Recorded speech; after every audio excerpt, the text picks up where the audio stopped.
मेरे अक़ब में नज़र आने वाली ये इमारत होटल इंडिगो हाइट्स की है, जो कि गुलबर्ग की मारूफ नूरजहां रोड पर वाक़या है। ये इमारत 4 कनाल पर मुहित है, जिसके 19 फ्लोर और 3 बेसमेंट्स हैं। आज बरोज़ हफ्ता 24 जनवरी दोपहर 12:20 पर इस इमारत के बेसमेंट में आग लगी। मुमकिन तौर पर बेसमेंट नंबर 1 में लगने वाली ये आग गैस लीकेज के बायस लगी।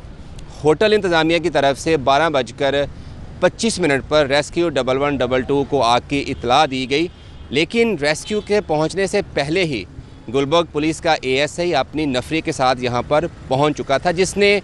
बरवक्त सूरत हाल का जायज़ा लेकर अपने अफसरान को आग के बारे में इत्तला दी। होटल इंडिगो हाइट्स में आग की इत्तला मिलने पर रेस्क्यू 1122 की इमदादी टीमें 7 से 8 मिनट के अंदर होटल के बाहर मौजूद थीं। रेस्क्यू 1122 के फायर फाइटर्स ने आग बुझाने के लिए फर्स्ट बेसमेंट में ऑपरेशन शुरू किया, तो रेस्क्यू के जो दीगर एहलकार थे उन्होंने पुलिस और इंतज़ामिया के साथ मिलकर होटल के अंदर मौजूद शहरियों को निकालने का अमल शुरू किया। एक शहरी जो कि कराची के रहायशी हैं और लाहौर में किसी काम से आए हुए थे और आज इसी होटल की 7वीं मंजिल पर क़याम पजीर थे,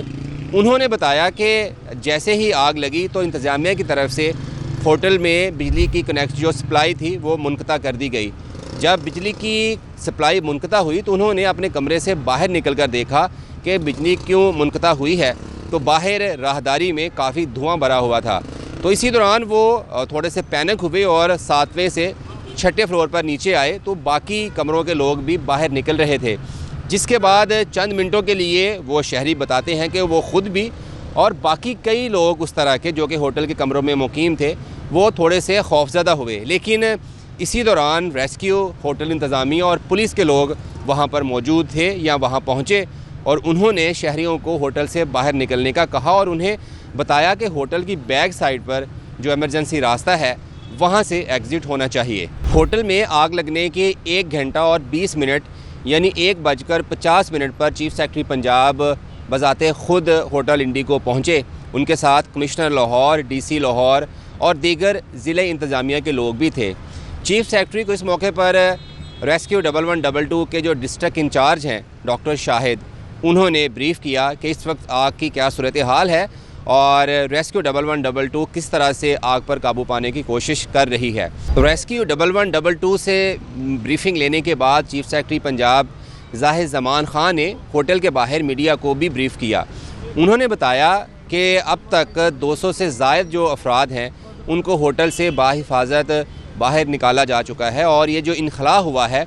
ये 20 से 25 मिनट के दौरान हुआ है। चीफ सेक्रेटरी ज़ाहिद ज़मान ख़ान की ब्रीफिंग के बाद वो यहाँ से चले गए और होटल इंतज़ामिया की तरफ से रेस्क्यू 1122 को ये बताया गया कि उन्हें शुबा है कि उनके कुछ जो मुलाजमीन हैं वो मिसिंग है, यानी कि वो मुमकिन तौर पर वो होटल के अंदर मौजूद हो सकते हैं। 2 बजे रेस्क्यू 1122 की तरफ से होटल की बेसमेंट नंबर 1 में लगी आग पर काबू पाकर सर्च एंड कूलिंग का अमल शुरू कर दिया गया। जब कूलिंग का अमल शुरू किया गया तो उसके बाद DIG ऑपरेशन लाहौर फैसल कामरान भी होटल पहुँचे। उन्होंने यहाँ पर जो पुलिस की नफरी मौजूद थी उन्हें ब्रीफ़ किया, होटल इंतज़ामिया से गुफ्तगू की और रेस्क्यू 1122 से भी गुफ्तगू की और कहा कि किस तरह से पुलिस रेस्क्यू ऑपरेशन में उनको हेल्प आउट कर सकती है। उस हवाले से कोई ज़रूरत है तो पुलिस को बताई जाए। DIG ऑपरेशंस लाहौर के जाने के बाद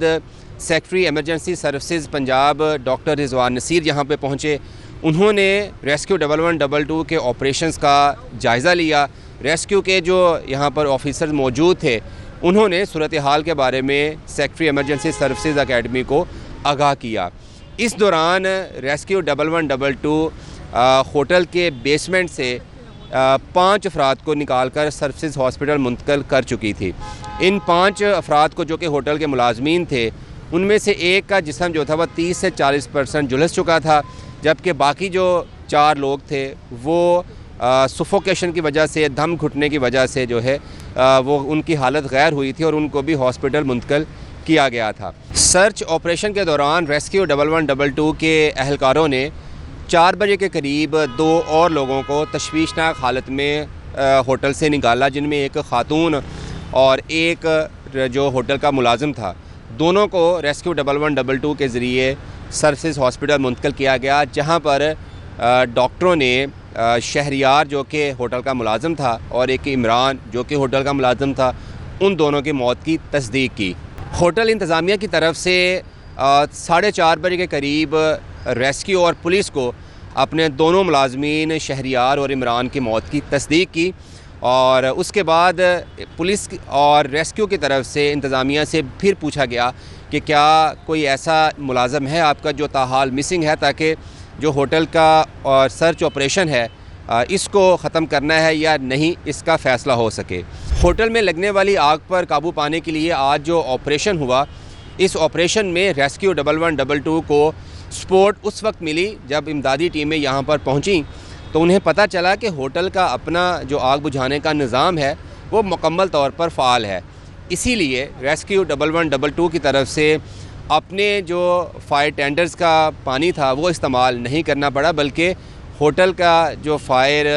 एक्सटिंग्विशर थे या फायर हाइड्रेंट था उस इक्विपमेंट को इस्तेमाल करते हुए ऑपरेशन शुरू किया गया। इस ऑपरेशन से बर वक्त होटल का हाइड्रेंट सिस्टम इस्तेमाल करते हुए ना सिर्फ कीमती वक्त बचाया गया बल्कि बर वक्त ऑपरेशन शुरू होने से आग को फर्स्ट बेसमेंट तक ही महदूद करने में रेस्क्यू टीमें कामयाब भी हुई। गुलबर्ग में होटल इंडिगो हाइट्स में लगने वाली आग पर तो काबू पा लिया गया है, लेकिन अभी सर्च ऑपरेशन जो है वो जारी है और अब तक इस हादसे में 2 होटल मुलाजमीन के हलाक होने की तस्दीक हो चुकी है और जो इस हादसे में हलाक हुए हैं उनमें से एक की शनाख्त शहरियार जबकि एक की शनाख्त इमरान के नाम से हुई है और होटल इंतज़ामिया ने इस बात की तस्दीक की है कि ये दोनों जो अफराद थे ये होटल के मुलाजमीन थे। अब तक रेस्क्यू की तरफ से कुल 8 अफराद को यहाँ से निकाला गया था, जिनमें से 6 जो ताहाल सर्विस हॉस्पिटल में ज़ेर इलाज हैं और पुलिस का कहना है कि 6 में से भी सिर्फ 1 से 2 ऐसे हैं जिनकी हालत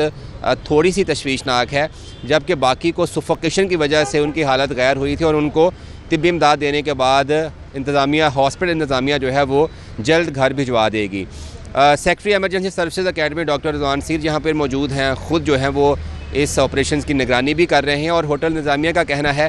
कि जैसे ही रेस्क्यू की तरफ से सर्च का अमल मुकम्मल कर लिया जाएगा तो फिर ऑपरेशन जो है वो भी मुकम्मल होना डिक्लेयर कर दिया जाएगा। जी।